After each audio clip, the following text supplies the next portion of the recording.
कक्षा 10 की जो गणित की किताब है हमारी, जो दूसरा पार्ट है हमारा बहुपद, उसका हम इंट्रोडक्शन देख रहे थे। तो पिछली वीडियो में हमने चर के बारे में पढ़ा था, अचर के बारे में पढ़ा था, बीजीय व्यंजक क्या होते हैं, पद क्या होते हैं, गुणांक क्या होते हैं, इन सब के बारे में हमने पिछली वीडियो में पढ़ा था। आज की वीडियो में हम पढ़ेंगे बहुपद किसे कहते हैं, बहुपद को हम कैसे प्रकट करते हैं, बहुपद की घात क्या होती है इसके बारे में हम जानेंगे। अचर और शून्य बहुपद किसे कहते हैं और रैखिक द्विघात और त्रिघात बहुपद किसे कहते हैं, इन सब के बारे में आज की वीडियो में हम जानेंगे। तो सबसे पहले बहुपद देखते हैं क्या होता है। कोई भी बीजीय व्यंजक, जैसे कि हमने एक बीजीय व्यंजक लिख लिया 3x की 2x घटा 5।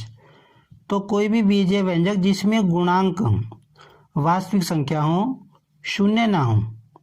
पहली कंडीशन तो ये है कि कोई भी बीजीय व्यंजक जिसमें गुणांक तो वास्तविक संख्या होने चाहिए, शून्य नहीं होने चाहिए, और जो चरों की घातांक है वो पूर्ण संख्या होनी चाहिए।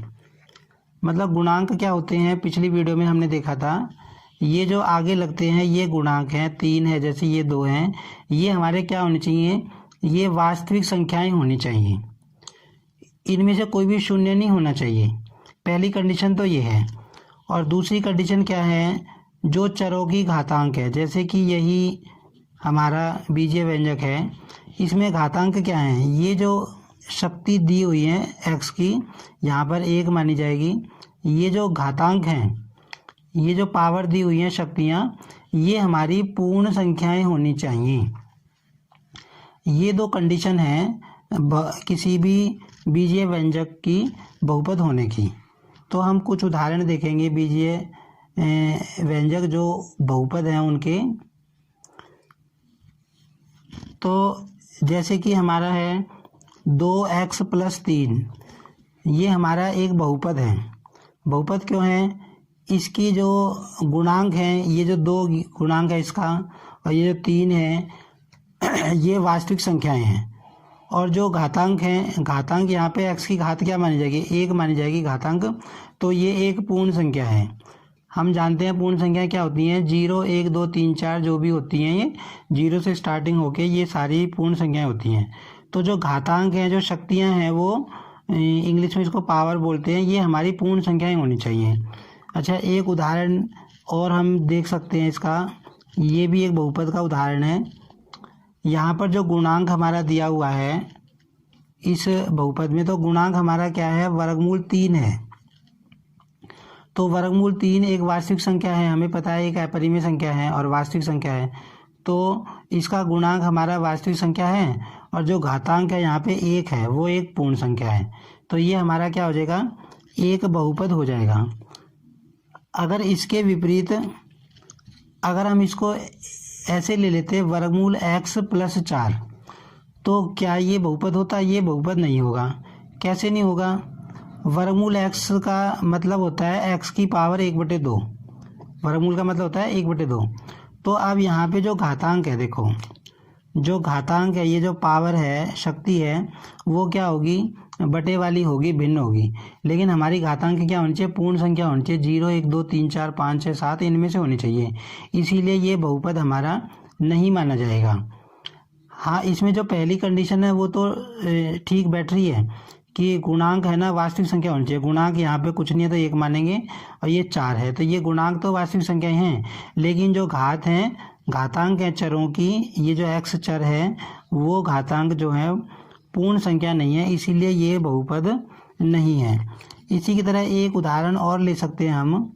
अगर हम 1/x + 6 कोई कहे कि बताओ ये बहुपद है कि नहीं, तो ये भी बहुपद नहीं है, क्योंकि अगर इसको हम ऊपर ले जाएंगे x को, तो हम जानते हैं ऊपर जाके इसकी शक्ति घटा की हो जाएगी, घटा की 1 हो जाएगी, नीचे x की पावर है, ऊपर जब जाती है तो घटा की हो जाती है। तो ये जो यहाँ पर हम क्या देख रहे हैं कि जो घातांक है, ये जो घातांक है हमारे पूर्ण संख्या होनी चाहिए, लेकिन यहाँ पे घातांक क्या हो गया, -1 हो गया। और -1 तो पूर्ण संख्या में आता नहीं है, पूर्ण संख्या तो 0 से स्टार्टिंग होती है, तो इसलिए ये बहुपद नहीं होगा। तो बहुपद, कोई भी बीजीय व्यंजक बहुपद कब होगा, ये दो कंडीशन हमें याद रखनी पड़ेंगी। एक तो गुणांक जो है उसका वास्तविक संख्या होना चाहिए, शून्य ना हो, और जो घातांक है चरों की वो पूर्ण संख्या होनी चाहिए। तो हम परिभाषा देख लेते हैं इसकी बहुपद की। क्या लिखेंगे हम, एक अथवा अधिक पदों वाला बीजीय व्यंजक जिसमें पदों के गुणांक शून्य को छोड़कर कोई भी वास्तविक संख्या हो। यही हमने कहा था कि जो गुणांक है वास्तविक संख्या होनी चाहिए, शून्य नहीं होना चाहिए, और चरों की घातांक पूर्ण संख्या हो। और घातांक क्या होनी चाहिए, पूर्ण संख्या होनी चाहिए, वो बहुपद कहलाता है। इसके हमने उदाहरण भी देखे अभी थोड़ी देर पहले। जैसे 3x की 2 जमा 2x घटा 5, ये एक बहुपद है। 2x जमा 3 बहुपद है। वर्गमूल 3x जमा 2 बहुपद है। और इसके साथ 1/3x जमा 5 ये भी बहुपद है। लेकिन ये दो हमने अभी उदाहरण देखे कि वर्गमूल x जमा 2 ये भी बहुपद नहीं है, क्योंकि इसको x की पावर 1/2 लिखेंगे, ये तो घातांक पूर्ण संख्या नहीं रहेगा। और 1/x जमा 5 इस तरह का भी कोई अगर बीजीय व्यंजक है तो वो भी बहुपद नहीं होगा। कोई भी बीजीय व्यंजक, जैसे कि हमने एक बीजीय व्यंजक लिख लिया 3x की 2 2x घटा 5, तो कोई भी बीजीय व्यंजक जिसमें गुणांक वास्तविक संख्या हो, शून्य ना हो। पहली कंडीशन तो यह है कि कोई भी बीजीय व्यंजक जिसमें गुणांक तो वास्तविक संख्या होने चाहिए, शून्य नहीं होने चाहिए, और जो चरों की घातांक है वो पूर्ण संख्या होनी चाहिए। मतलब गुणांक क्या होते हैं, पिछली वीडियो में हमने देखा था, ये जो आगे लगते हैं ये गुणांक हैं, 3 है जैसे ये 2 हैं, ये हमारे क्या होने चाहिए, ये वास्तविक संख्याएं होनी चाहिए, इनमें से कोई भी शून्य नहीं होना चाहिए। पहली कंडीशन तो ये है। और दूसरी कंडीशन क्या है, जो चरों की घातांक है, जैसे कि यही हमारा बीजीय व्यंजक है, इसमें घातांक क्या है, ये जो शक्ति दी हुई है x की, यहाँ पर 1 मानी जाएगी। ये जो घातांक हैं, ये जो पावर दी हुई हैं शक्तियाँ, ये हमारी पूर्ण संख्याएं होनी चाहिए। ये दो कंडीशन हैं किसी भी बीजीय व्यंजक की बहुपद होने की। तो हम कुछ उदाहरण देखेंगे बीजीय व्यंजक जो बहुपद हैं उनके। तो जैसे कि हमारा है 2x + 3, ये हमारा एक बहुपद है।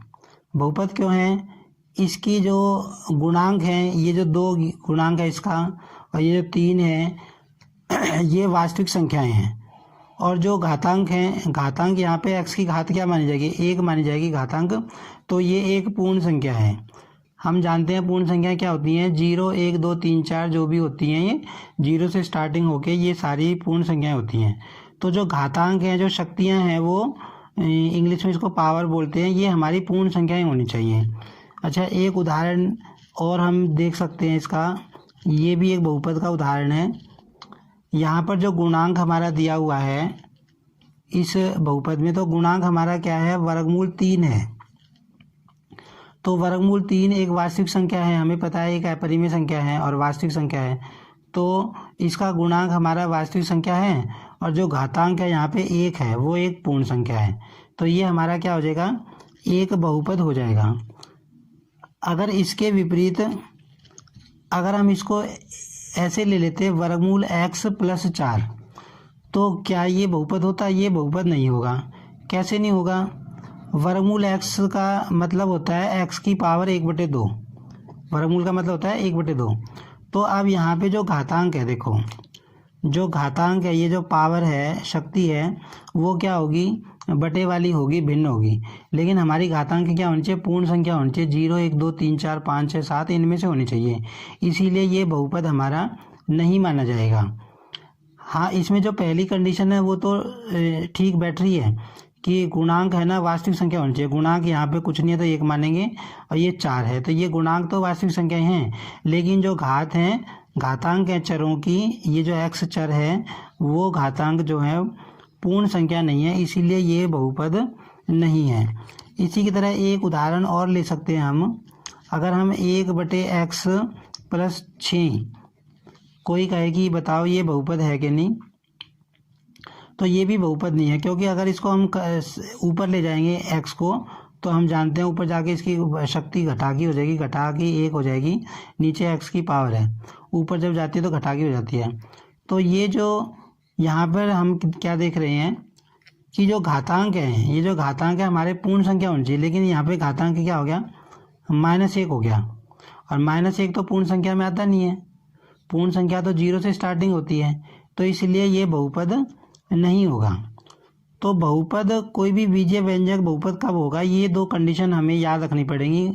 एक तो गुणांक जो है उसका वास्तविक संख्या होना चाहिए, शून्य ना हो, और जो घातांक है चरों की वो पूर्ण संख्या होनी चाहिए। तो हम परिभाषा देख लेते हैं इसकी, बहुपद की क्या लिखेंगे हम।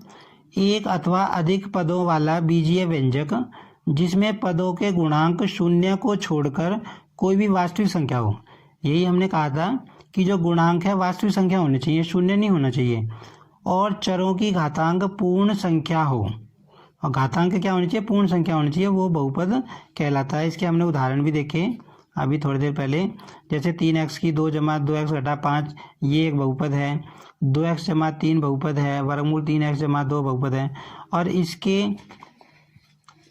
साथ 1/3x जमा 5 ये भी बहुपद है। लेकिन ये 2 हमने अभी उदाहरण देखे कि वर्गमूल x जमा 2 ये भी बहुपद नहीं है, क्योंकि इसको x की पावर 1/2 लिखेंगे, ये तो घातांक पूर्ण संख्या नहीं रहेगा। और 1/x जमा 5 इस तरह का भी कोई अगर बीजीय व्यंजक है तो वो भी बहुपद नहीं होगा। अब एक नोट देखेंगे क्या लिखा हुआ है, देखो। एक शून्येतर का मतलब होता है नॉन जीरो, मतलब जो शून्य ना हो। शून्येतर का मतलब होता है नॉन जीरो। एक शून्येतर नॉन जीरो अचर बहुपद की घात शून्य होती है। कहता है कि एक अचर बहुपद हो और जो जीरो ना हो, शून्य ना हो, तो उसकी घात शून्य होती है। शून्य कैसे होती है, देखो। जैसे कि मान लो हमने एक तो ये कहता है कि शून्येतर अचर बहुपद होना चाहिए, मतलब अचर बहुपद होना चाहिए और शून्येतर होना चाहिए, मतलब जीरो नहीं होना चाहिए। जैसे हमने -5 लिख दिया। -5 क्या है, एक अचर बहुपद है पहली बात तो, और दूसरा शून्येतर है, मतलब जीरो नहीं है, शून्य नहीं होना चाहिए, तो इसकी घात शून्य ली जाएगी। ये चीज़ हमें याद रखनी है। तो इसकी घात शून्य क्यों है, अभी हमने थोड़ी देर पहले देखा था। इसको हम क्या लिख सकते हैं, -5 गुणा में x की पावर 0 लिख सकते हैं। -5 को, क्योंकि x की किसी की भी पावर 0 होती है ना, वो 1 के बराबर होती है, तो ये उल्टा -1 गुणा में 1 ही आ जाना है, मतलब उल्टा -5 ही आ जाना है। इसीलिए इसकी घात हम शून्य लेते हैं। तो ये चीज़ तुम्हें याद रखनी है कि कोई भी शून्येतर अचर बहुपद है उसकी घात हम क्या लेंगे, शून्य लेंगे। अब हम घात के बारे में जान चुके हैं, घात क्या होती है। बहुपद की घात के बारे में अभी हमने थोड़ी देर पहले पढ़ा कि जो चर की अधिकतम घातांक होगी वही उस बहुपद की घात होगी। तो घात के आधार पे हम बहुपदों को विभाजित कर सकते हैं। तो जो हमारी पुस्तक में है वो रैखिक बहुपद, द्विघात बहुपद और त्रिघात बहुपद ही पढ़ेंगे हम। वैसे तो इसके बाद भी होते हैं, लेकिन हमारे सिलेबस में यही हैं, 3 तक ही पढ़ेंगे, ज़्यादातर हमारा ध्यान यहीं तक रहेगा, ठीक है।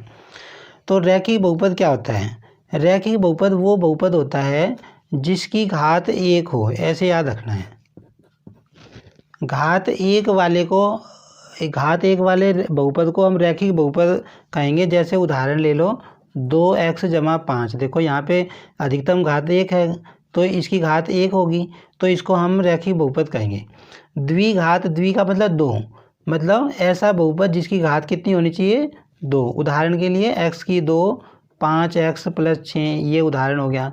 अच्छा, 2x की 2 + 7, ये भी इसका उदाहरण है, ठीक है। और त्रिघात बहुपद क्या होता है, त्रिघात बहुपद वो होता है जिसमें घात 3 हो, ऐसे याद रखें, ठीक है।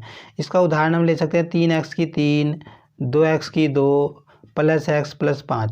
देखो इसमें अधिकतम घातांक कितनी है, 3 आई हुई है। तो रैखिक बहुपद वो होता है जिसमें घात 1 हो। घात 1 वाले बहुपद को रैखिक बहुपद कहेंगे, घात 2 वाले बहुपद को द्विघात बहुपद कहेंगे, और घात 3 वाले बहुपद को त्रिघात बहुपद कहेंगे, ठीक है। अब इनमें कुछ बातें और हमें याद रखनी हैं। इसमें हमें क्या बात याद रखनी है, देखो कि जो रैखिक बहुपद होता है उसमें अधिकतम पद उसमें 2 हो सकते हैं। रैखिक बहुपद में अधिकतम पद कितने हो सकते हैं? 2 हो सकते हैं। इसको हम देख लेते हैं उदाहरण से कि जैसे मान लो रैखिक बहुपद मेरा ये 3x + 5 है, तो इसमें कितने पद हैं? 2 हैं। मान लो इसमें मैंने 3 पद ले लिए, 3 पद कर दिए, ठीक है। अब क्योंकि मुझे ये रैखिक बहुपद बनाना है तो घात तो मैं एक ही रखूँगा, घात तो 2 नहीं रख सकता भाई। ऐसे तो है नहीं कि इसको मैं ऐसे लिख देता। अगर मैं इसको ऐसे लिख देता तो इसमें तो घातांक 2 हो जाता, तो ये तो द्विघात बन जाता, द्विघात बहुपद बन जाता। मुझे ये रैखिक बहुपद ही तो रखना है, तो इसमें मैंने ये दोनों समान पद लिए, एक समान पद बोलते हैं इनको। तो हम अगर इनको ऐसे लिख देते हैं तो ये तो जुड़ के उल्टे 5x + 5 हो जाएंगी भाई। 2x + 3x जोड़ के 5x हो गया, तो 5x + 5 हो गया ये तो 2 पद आगे देखो, वापस 2 ही पद आगे। तो अधिकतम 2 ही पद हो सकते हैं, किसी भी रैखिक बहुपद में 2 ही पद हो सकते हैं। इसी तरह अगर हम बात करें द्विघात बहुपद की, तो इसमें कितने अधिकतम पद हो सकते हैं? अधिकतम पद इसमें 3 हो सकते हैं, ठीक है। और त्रिघात बहुपद में कितने पद हो सकते हैं अधिकतम? इसमें हमारे अधिकतम पद 4 हो सकते हैं, ये याद रखना, ठीक है। अच्छा, एक चीज़ और ध्यान रखनी है कि जो रैखिक बहुपद होता है वो किस रूप का होता है। एक जनरल फॉर्म हम देखेंगे, जो व्यापक रूप होता है। हर चीज़ का कोई ना कोई एक फिक्स रूप होता है। तो हम देख रहे हैं, देखो कि रैखिक बहुपद इस तरह का होता है। अगर इसको हम जनरल रूप में लिखेंगे तो ये एक रैखिक बहुपद इस तरह का होगा, देखो ax + b के रूप का होगा, जहाँ पर a और b क्या होंगी, ये जहाँ जो a और b हैं, a और b हमारे क्या होंगे? ये तो होंगे हमारे वास्तविक संख्याएं। क्या होंगे? ये वास्तविक संख्याएं होंगी। और a 0 के बराबर नहीं होना चाहिए। देखो हमने क्या कहा कि a 0 के बराबर नहीं होना चाहिए। अब a 0 के बराबर क्यों नहीं होना चाहिए? जैसे कि देखो एक उदाहरण से देखते हैं। मान लो हमने रैखिक बहुपद का उदाहरण लिया 4x + 5। अब मैंने कहा कि भी रैखिक बहुपद ax + b के रूप का होता है, ax + b के रूप का होता है। तो यहाँ पे अगर इन दोनों की तुलना करें तो a का मान क्या हो गया? 4 हो गया, और b का मान क्या हो गया? 5। हमने कहा रैखिक बहुपद ax + b के रूप का होता है और a और b वास्तविक संख्या होनी चाहिए, और जो a 0 नहीं होना चाहिए। अगर a 0 कर दिया, मान लो मैंने 4 की जगह में 0 ले लेता हूँ, तो 0 × x + 5, तो 0 और x की गुणा करके 0, तो ये क्या आ गया? ये तो एक अचर बहुपद आ गया। इसमें तो इसकी घात तो 1 है ही नहीं, इसकी तो घात 0 है।